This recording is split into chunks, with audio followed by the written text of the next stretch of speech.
pourquoi Seth a-t-il cherché et réussi à sodomiser son neveu russe?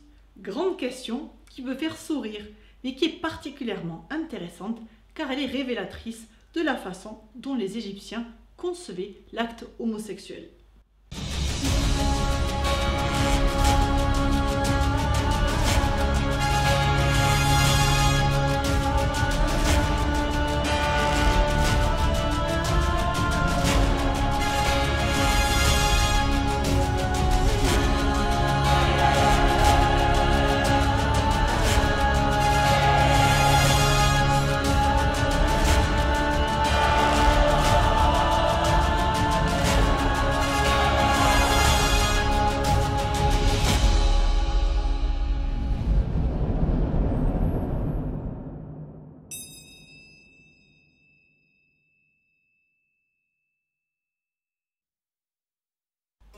Pour rappel, Seth a assassiné son frère Osiris avant de lui voler le trône d'Égypte.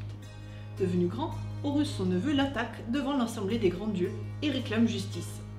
Seth réussit à faire douter les dieux, notamment en se vantant d'être le plus fort des deux. Il est donc décidé qu'un duel les partagera. En fait, c'est toute une série d'affrontements qui va suivre, et Seth, qui veut l'emporter par tous les moyens, n'hésite devant aucune méthode. Tout commence par ce compliment lancé à Horus par son oncle Seth. Que tes fesses sont belles.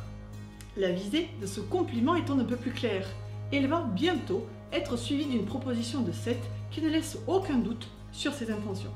Viens, passons un bon moment chez moi. Eh bien, vous ne le croirez pas, mais voici ce qu'Horus répond au meurtrier de son père. Oui, entendu. Alors là, on peut quand même s'interroger. Soit il est stupide et naïf, et c'est l'être le moins rancunier de la Terre, soit il a un plan. Sauf que vous allez le voir, il n'a pas de plan. Le soir tombé, on leur prépara le coucher. Ils s'allongèrent. Pendant la nuit, Seth durcit son membre et le glissa entre les cuisses d'Horus. Horus plaça ses mains entre ses cuisses et recueillit le sperme de Seth. Horus s'en fut alors dire à sa mère Isis. « À moi, Isis, ma mère, viens voir ce que Seth m'a fait. » Alors oui, j'ai oublié de vous le préciser, mais dans la famille, ils sont tous un peu bizarres et pas du tout excessifs. Bon, finalement, Horus, qui ressemble plus à un agneau sans cervelle qu'un héritier du trône fin et intelligent, peut compter sur sa mère. Isis est la déesse de la magie, mais on peut aussi la considérer comme une manipulatrice assez flippante.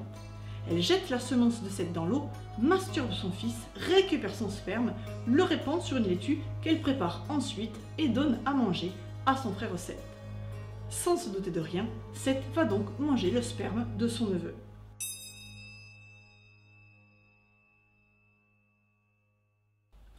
Voici ce que rapporte la suite du texte. Faites que l'on me donne la fonction de roi. En effet, en ce qui concerne Horus qui se tient ici, j'ai agi comme un mâle à son encontre. Alors, les dieux poussèrent un grand cri et se mirent à vomir et à cracher au visage d'Horus. Ce n'est pas tant l'acte homosexuel qui fait réagir très négativement les dieux. On l'a vu, Seth est tout fier d'annoncer qu'il a lui-même sodomisé son neveu. Ce qui pose problème, c'est qu'Horus a été dans la position du soumis.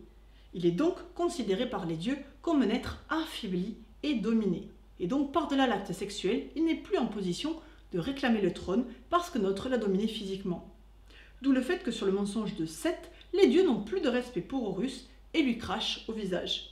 Voilà le but recherché par Seth lorsqu'il a cherché et réussi à sodomiser son neveu Horus.